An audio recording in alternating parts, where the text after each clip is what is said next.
Hello guys, welcome to another lesson in transportation engineering. So we have here a new topic. We have pavement.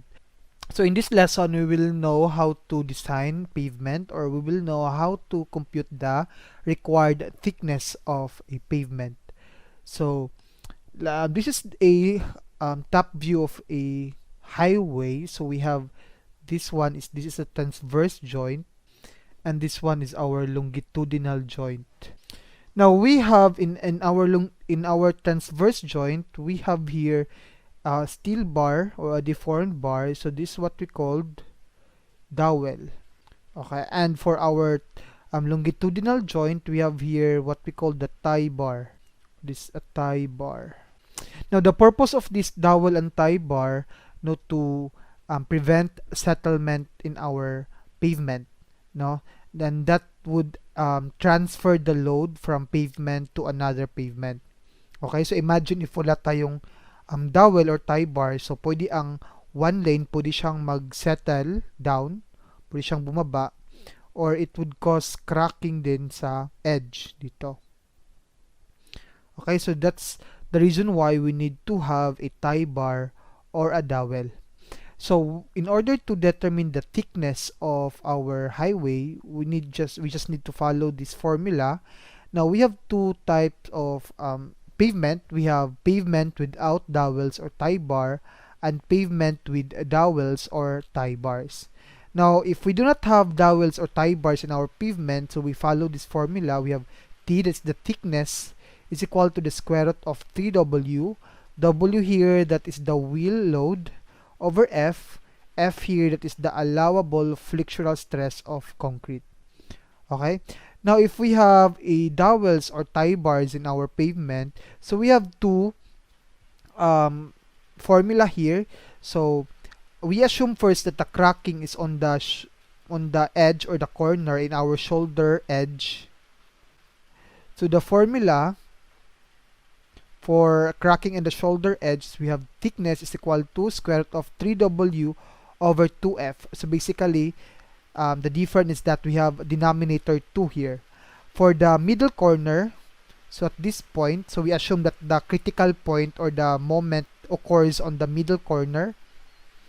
We have the formula, thickness is equal to square root of 3W 4F. So basically, these are all derived using the flexural stress formula, which is the MC over I, if you remember your strength of materials. So we have here our example. A rigid pavement is to be designed for a wheel load of 50 kilonewton. If the tensile strength of concrete is taken as 0.7 square root of F prime C, take the compressive strength of concrete as 21 megapascal. Determine the required thickness, assuming that letter A, sufficient dowels and tie bars are provided, and letter B, dowels and tie bars are not provided. So we have given here, which is we have W, or the wheel load, which is 50 kilonewton, and the compressive strength of our concrete, which is F prime C, which is 21 megapascal.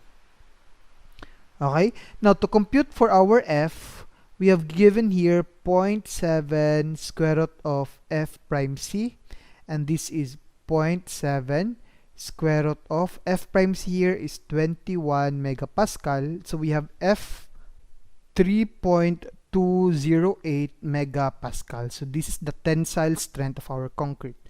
Now, to compute for the thickness of our concrete, given that we have dowels and tie bars, so we have two different formula again. When we have the maximum moment occurs on the shoulder edge or at the corner edge, we have the thickness is equal to square root of 3W over 2F. Okay, so we have square root of 3 times 50 kilonewton, so we have 50,000. Okay, over 2 times the tensile strength, we have 3.208. So we multiply, so we have here the thickness 152.9. So we can say that this is in millimeters. Okay, now for the thickness on the middle corner, so we have square root of 3w over 4f. This will give us square root of 3 times 50,000 over 4 times 3.208. So this will give us 108.118 millimeters. Okay, so we choose the larger value. Now we have 152.9 millimeters. So we always choose the greater value because this is the safest one. So we have the thickness here, which is 152.9, but we can round it up to 160 millimeters. So this would be the thickness for our pavement. Okay, and this is for letter A. Now for letter B, what if we do not have dowels and tie bars in the pavement? So basically, we will choose the formula thickness is equal to square root of 3w over f. So this will give us square root of 3 times 50,000 over f here, which is 3.208.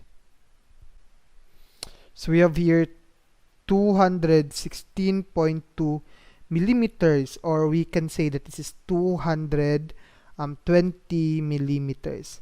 Now, what's the difference? As what you can see, if we do not have dowels or tie bars, so we would come up with a larger thickness. Okay, since again, tie bar or dowel could help us to resist loadings. So therefore, that would require a lesser thickness. But if we do not have dowel or tie bars, of course, our concrete is weak when it comes to tensile, correct? So that's the reason why we need to have a larger thickness. Okay, and that's it for this discussion. So basically, it is easy lang. So you just use the formula that I provided. Okay guys, thank you for listening and have a great day.